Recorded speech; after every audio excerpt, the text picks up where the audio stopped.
So welcome, hello YouTubers. Make it so. Here we go. So today we're going to talk about some of our new books, which really take us into the period of up through into the 20th century.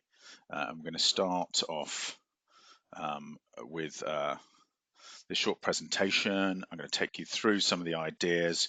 We'll see how it goes time-wise, and then you're going off back into your groups to really sort of get down to the nitty-gritty of discussion and textual evidence, trying to hammer out what you do think about it. And after this section, I'm going to want you to choose just two texts out of the four to consider this afternoon in your writing and presentation phase. That presentation, I think we can either do all together in a group, or potentially you can record your presentation as well individually. That might be a good way of saving time, and then submit it online to me for feedback as well. Promise to catch up with feedback. Always so much at this time of term. New World Order, or DOES. Why have I called it that?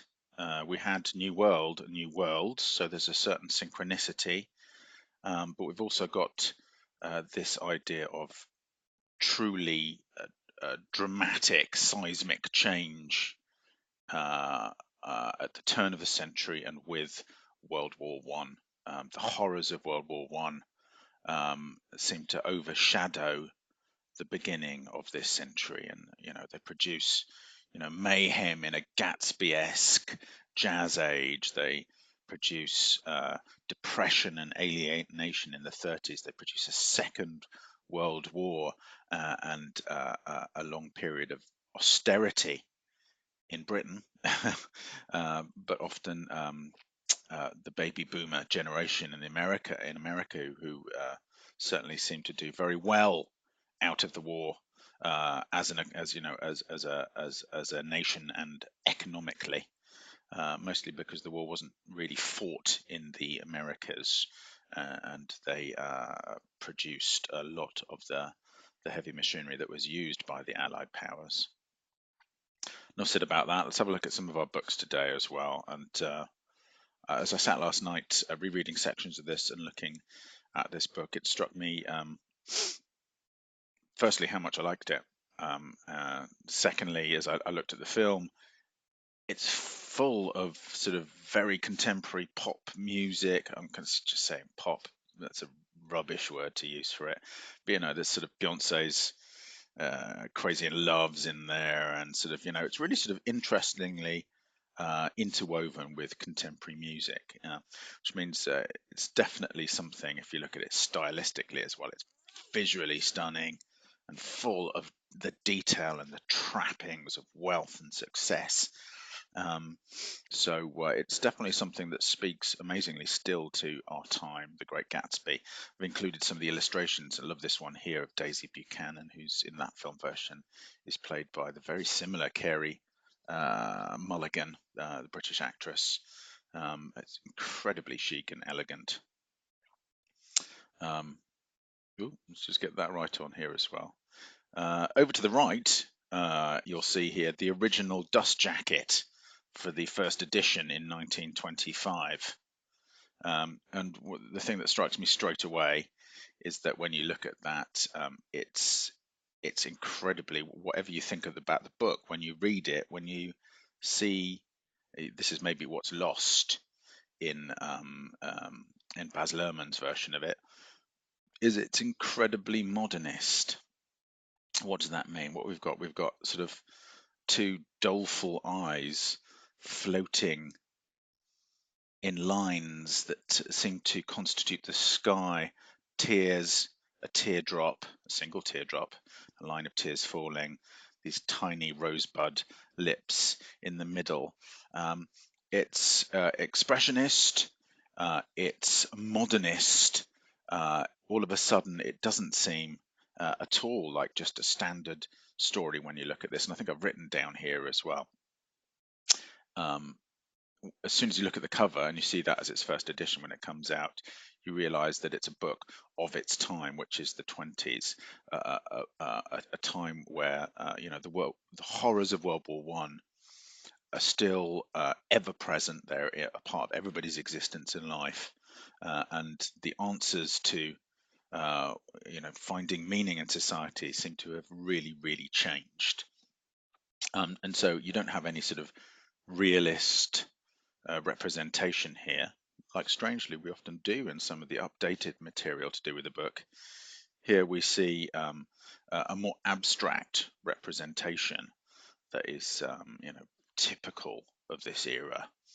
There's no question about it. And so, it's really quite important when you can look at the different covers of a book and how they change through different time periods. Here you can see the original, and you can see there the sort of pictures, which maybe you can recognize from Lerman's film version as well, that you've got this sort of 20s jazz age setting, um, against, played out against, because we've got, in a sense, sort of through flashbacks and multiple narratives, we've got the sense of multiple narratives, as in the story of Gatsby.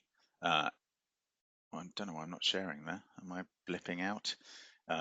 In the First World War, um, the original story of Jay Gats and Daisy. So the fact that it's dealing with the fallout of the horrors of World War One definitely make it a work of its time, modernist in that sense. Its characters, and I think hopefully you've done that first reading potentially from Gatsby. It was number one on the list, so you may well have done it first.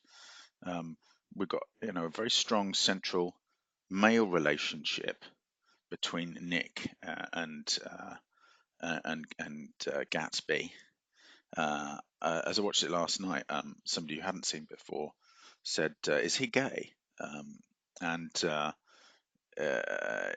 though it's not strongly implied in the film version, for those of you who've read the book, Nick is clearly bisexual, at the very least, if not flat down gay. He's certainly unsure about. He's a very his sexuality is ambiguous, and in that sense, that makes the books incredibly modern, because it seems to invite a questioning of just all sort of traditional values, and even in the divisions of labor, of gender roles, which have just been turned upside down to begin with in World War One, obviously, and will even further, oh I see, be turned further upside down in World War Two.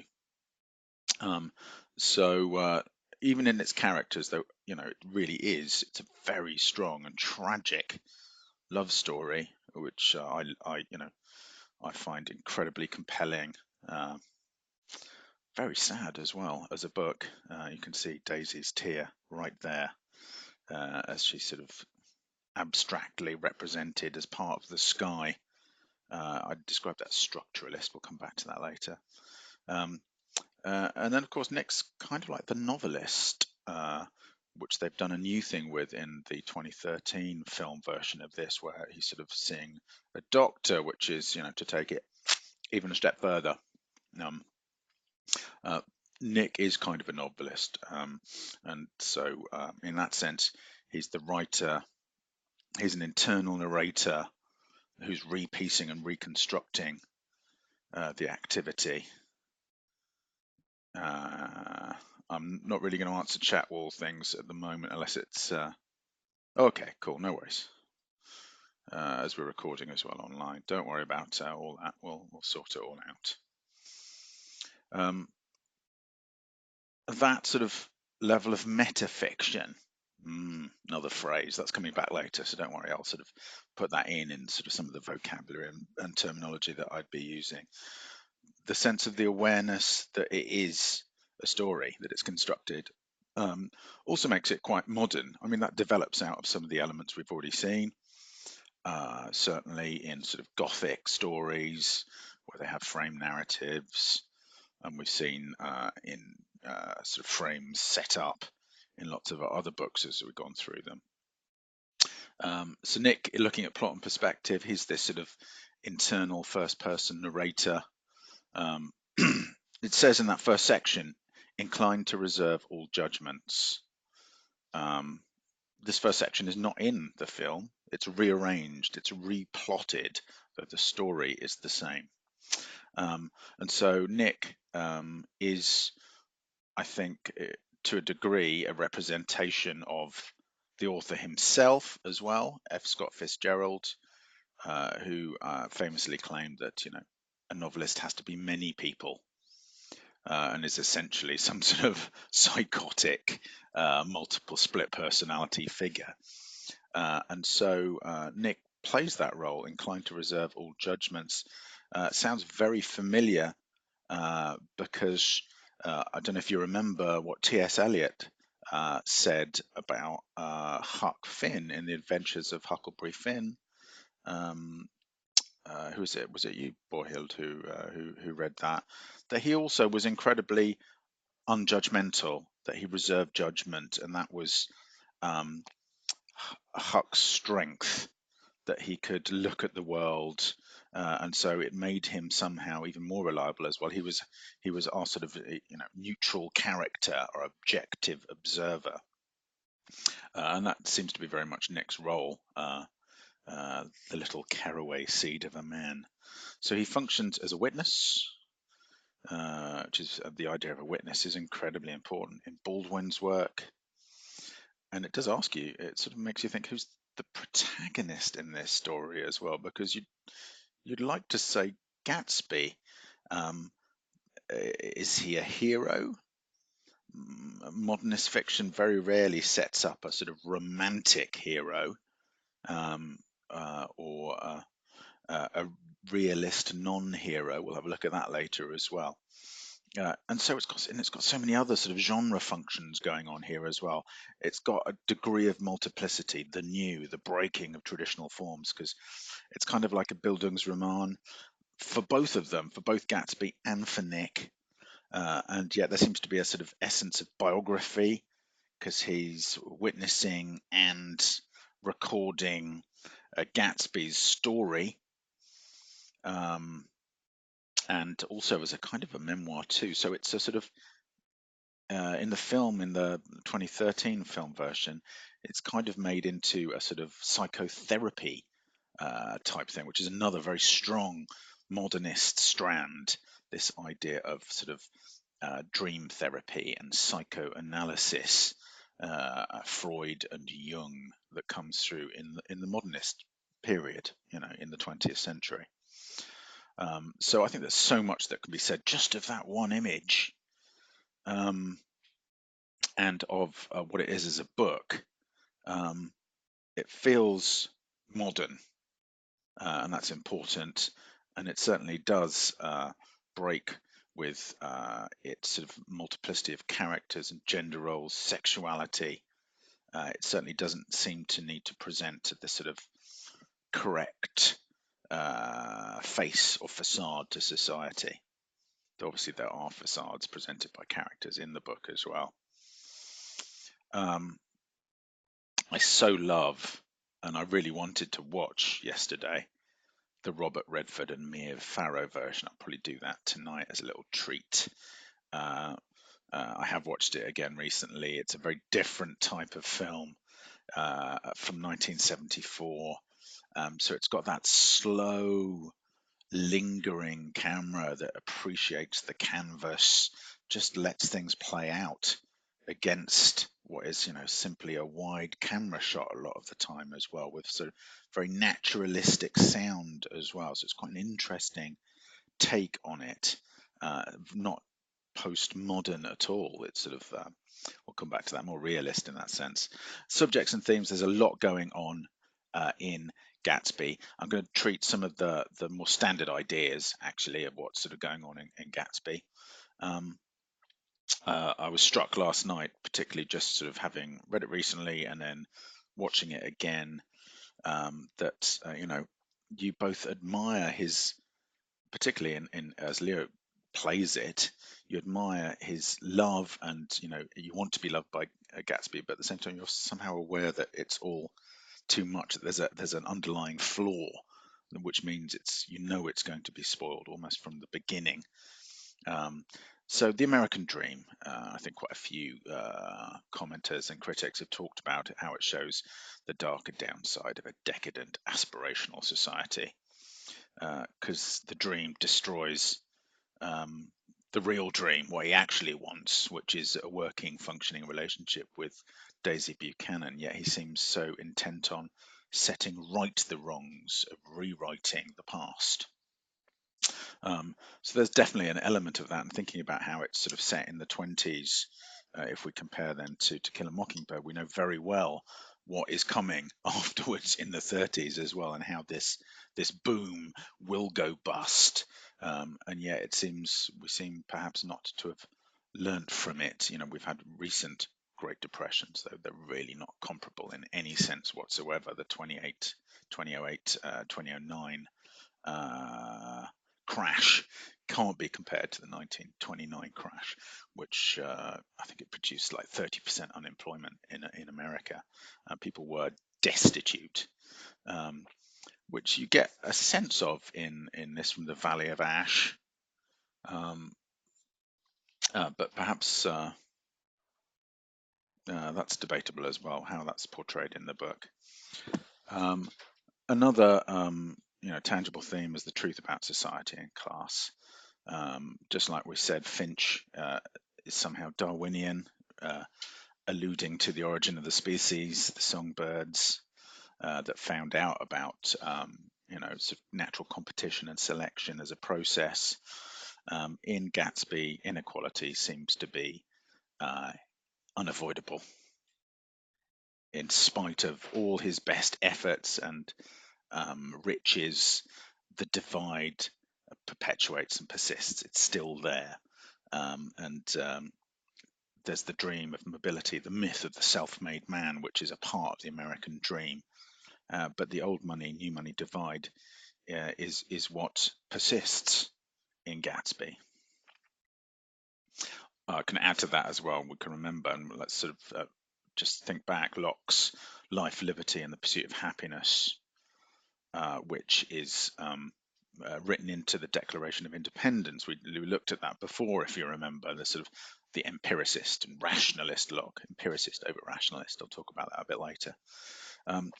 It appears to be really, I've written chimera here, a sort of an apparition, a dream, a ghost, Geist. It's not really true at all, and certainly for Gatsby, it's not. He seems to embody this, and yet he is doomed, like a tragic figure and hero, never to see this. The thing that I could point out here at the moment before we move on is the death of the hero. That modernism sort of is often said to herald the death of the hero and the birth of the anti-hero. There's this focus on isolation and alienation as being the true state of nature due to industrialization, urbanization, technology, and the war machine as well that suddenly arises. And so Gatsby is heroic in lots of ways, but he's a very complex hero, and I think that's what's so compelling about him as well, that you can see his tragic flaws, and for all that you want to be taken in by that smile, that shot of him with the champagne, seems to invite and beckon, and yet you know that in there lies disaster.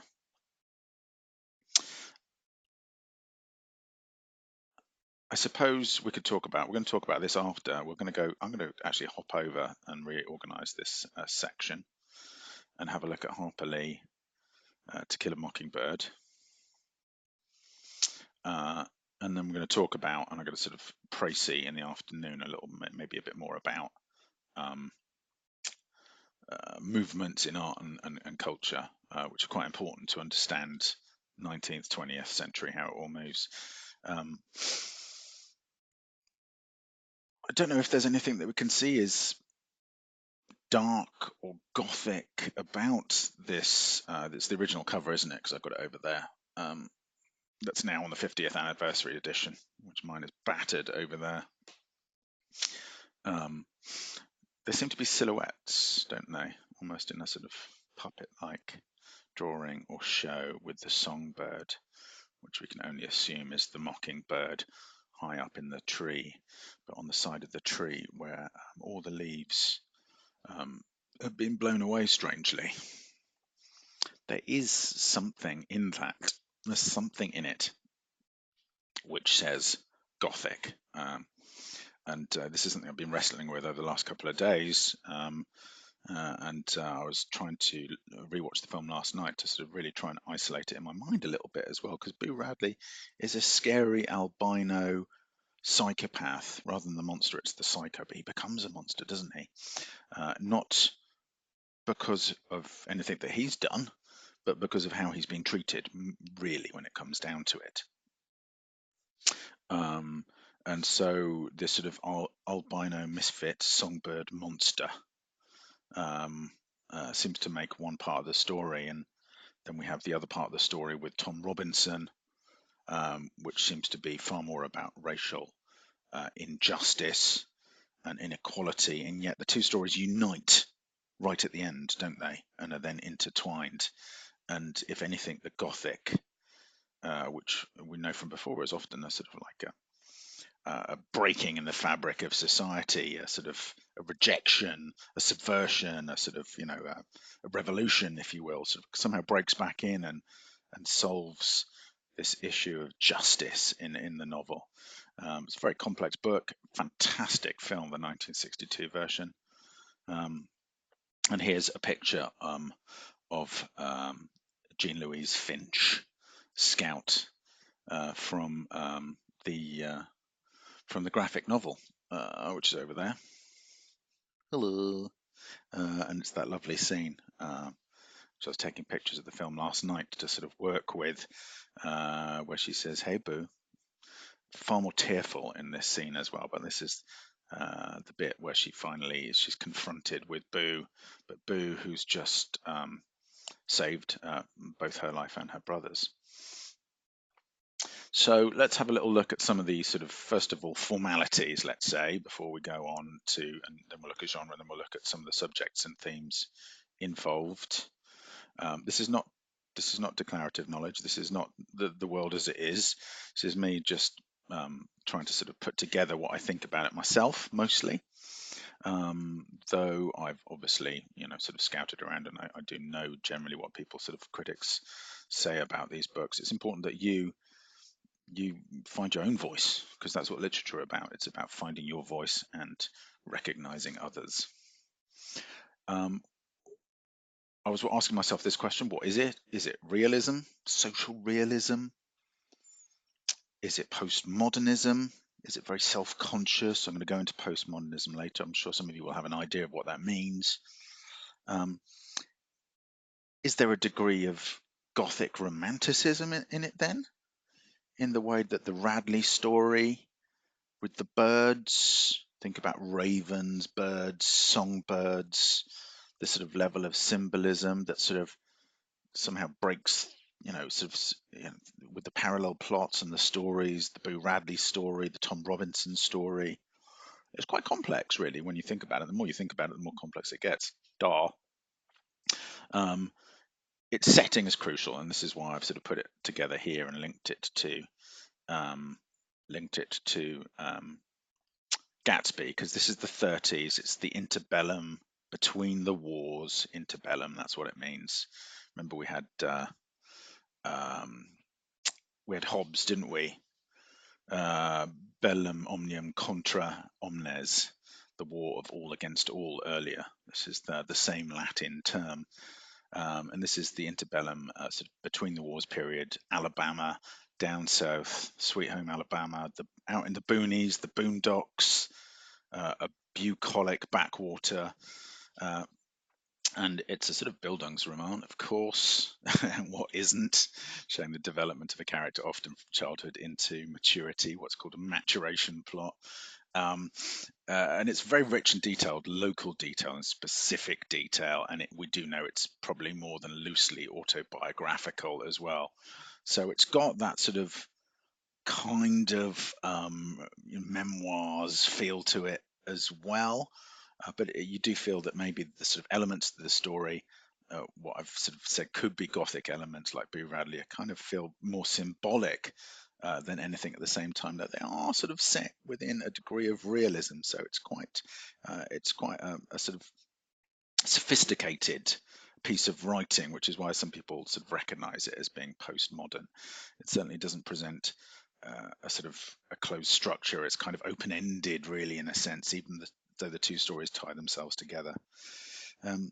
Got the character of Atticus, so he combines a sort of this sort of a Roman name, Attica, with Finch. Think of those Darwinian finches in On the Origin of the Species, and he is definitely a sort of moral hero in the story. He's the sort of the man, or doesn't have to be a man necessarily in this sense, because he's actually a single parent, isn't he, as well? So it does feel quite modern at that point. Though I wouldn't say he's the protagonist. And again, that's these two books, similarities. Look, who's the protagonist? It's Scout's the first person internal narrator, right? But she's narrating, and it goes between the narration of a child and of a grown woman, with a sort of flashback plot narrative in a sort of Bildungsroman form, and yet it's very complexly retold, so that the voice of the child and the grown woman are somehow they sort of collapse into each other to a degree, and a lot of the sort of there's a lot of attention and detail to scene setting, which has often been described as almost cinematic, and we can think about that with its use of symbols and scenes. Think about the collard patch and losing the button and Boo Radley. It's got quite a lot of description in it, and it is quite rich in description, which is why some people would call it sort of social realism. So yes, which takes me on to that. What even in the sense of what it is it metafiction? Is there genre involved because it's Bildungsroman? It's been described as Southern Gothic. Well, Boo, what kind of man are you?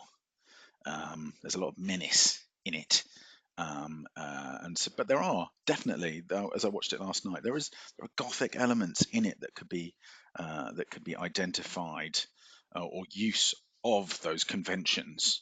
And if you then watch that 1962 version, it's super creepy, and it picked up on elements that I didn't possibly feel were there when I read it myself, because that was not in my mind.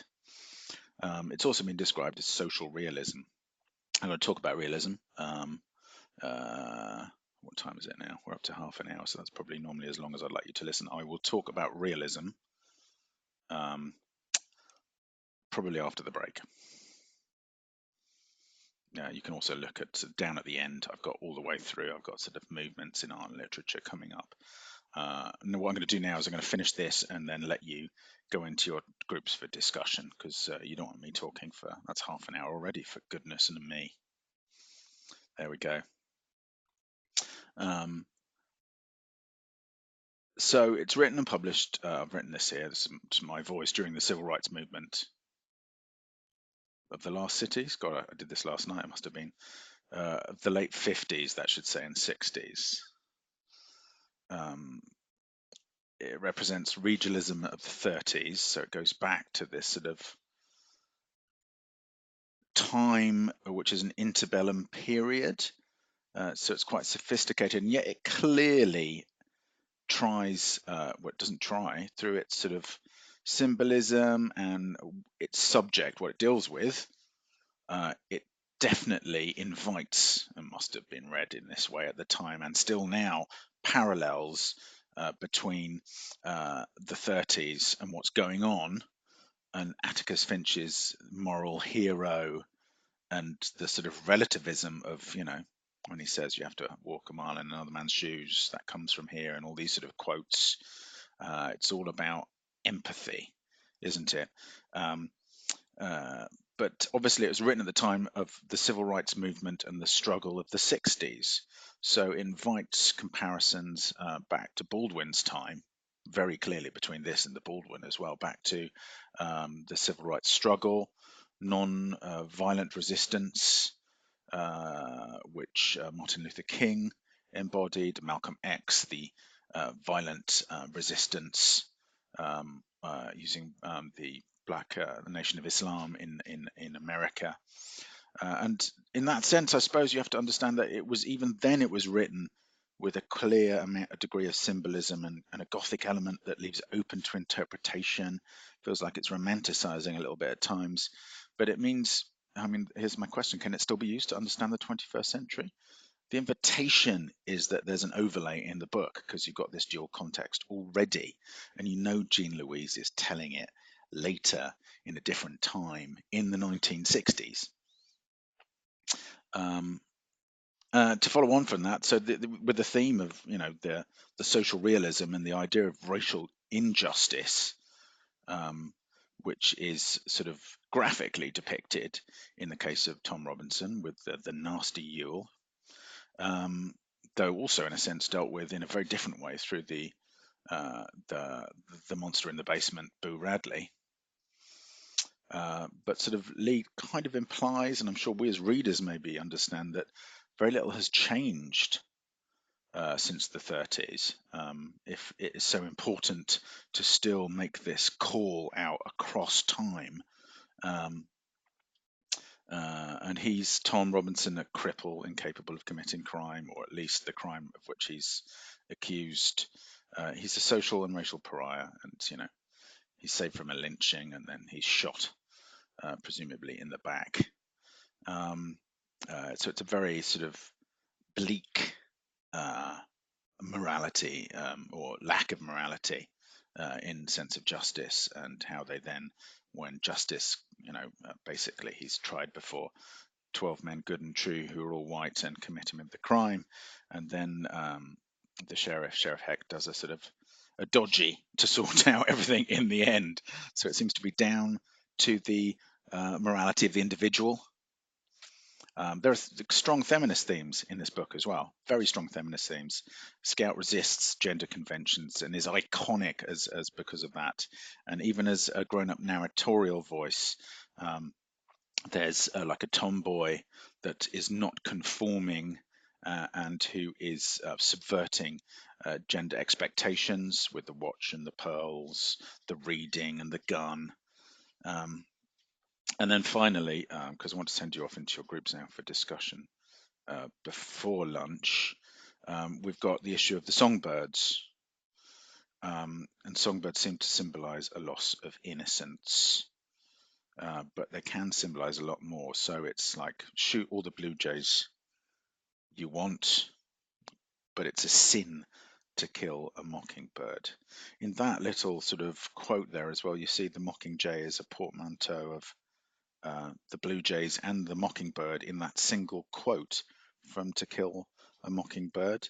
For those of you who've done the Hunger Games in English too, here's the sort of very strong and direct connection. They also the songbirds were really the evidence base for the success of Darwinian theory as well. So it asks a question of what is natural selection, and this idea of protecting Boo as a songbird at the end seems to say that it needs an act of human kindness, of altruism, which does not reflect Darwinian natural selection, which says, you know, um, something so beautiful that causes us no harm, cannot be therefore harmed. Poignant, I suppose we could say, and intertextual with teen fiction right up to today. So it would be natural, if you were going to look at the Hunger Games, that this is a book that you could pick up on to explore the Great Depression, the 30s, racial injustice, the civil rights movement in the 60s. It's quite rich and then it can easily be linked to the present day. So in 5 minutes, I'm going to give you your second group time. Morna, I just saw you in. You're in a group, so you can join them. That's not a problem. I'm going to ask you to decide on 2 texts, and you can see already that Another Country and To Kill a Mockingbird could be linked very easily. We can see that I'm going to do the other 2 after the break as well. We can see that Gatsby and To Kill a Mockingbird can be linked very easily. We can also see that Remains of the Day deals with the 30s and can be linked to either of the other 2 very easily. So it all depends upon what you find, and I suggest that you follow your own inner voice in this sort of quest, inquiry, exploration. It's a portal quest to find voices. What I'm going to do though, before I set you free, is I'm just going to have a little look down to the bottom of the PowerPoint. I shimmied past one of the texts there, and there's Another Country. Because we've looked at sort of rationalism and empiricism. The Age of Reason was where we started at, and there was Locke. We looked at Hobbes feeding into it, who seems to come back everywhere with this idea of war and savagery, yahoos. Look at this tremendous Mexican muralism in this sort of modernist picture here as well. You can feel these themes of urbanization, industrialization, alienation, and isolation that are typical of modernism. What I'm going to do first is I'm just have a little look and just look at what I call a section called Men in Wigs. And I'm just going to just check in quickly on what we have done already.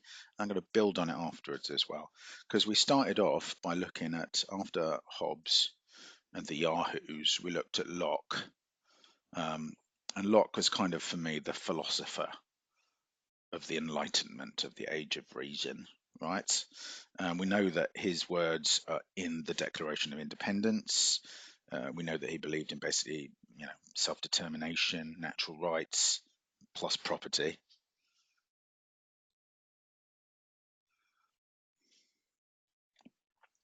But he comes from the area that we can call the Age of Reason or Rationalism. And of that I've written as well, natural philosophy is God, as in this new thing called natural philosophy replaces the need for God and religion. It doesn't do it completely, but it certainly does it for men of reason. It's all about the fact that there's new knowledge instead of the old scholasticism, where Aristotle was basically the source of all truth. Aristotle in the Bible. The sort of the prophet of this movement was the natural philosopher, normally nicely bewigged, as we can see there. That's Isaac Newton,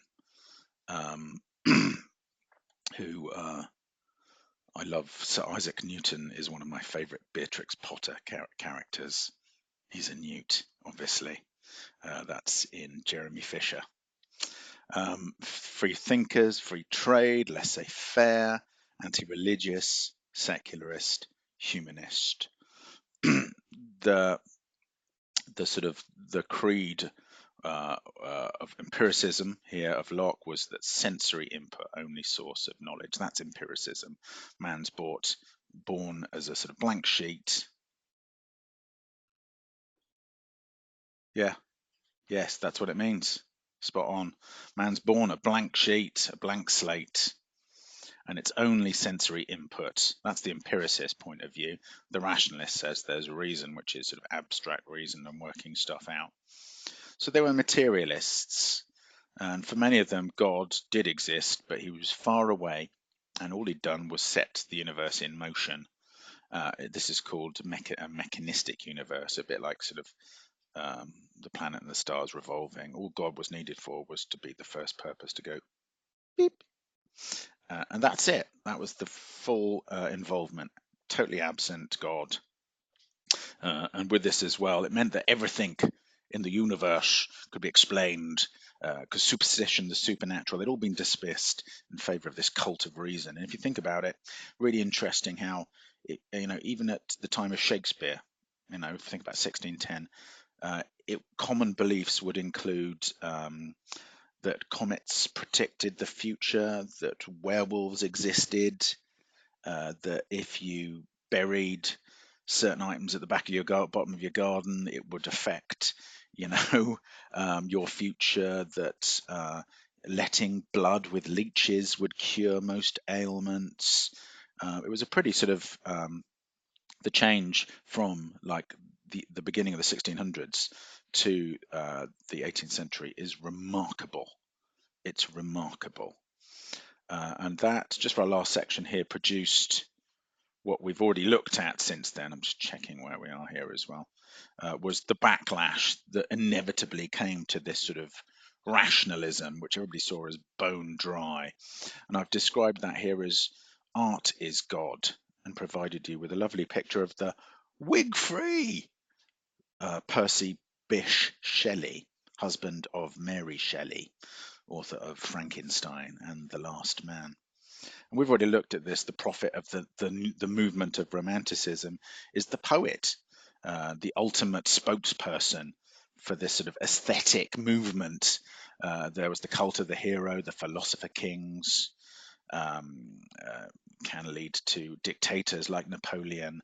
This idea of genius, ideals, individuality, of the emotions ruling over reason, because if there was anything to live for, as we saw in our Gothic examples, it was extreme emotion and the worship of nature, a nature which was often to be feared, in awe of, which is called the sublime, the terrible nature, the tiger, and the supernatural, of course, which comes out in the spirits of the past, folklore, ghosts, the Gothic, and ghouls.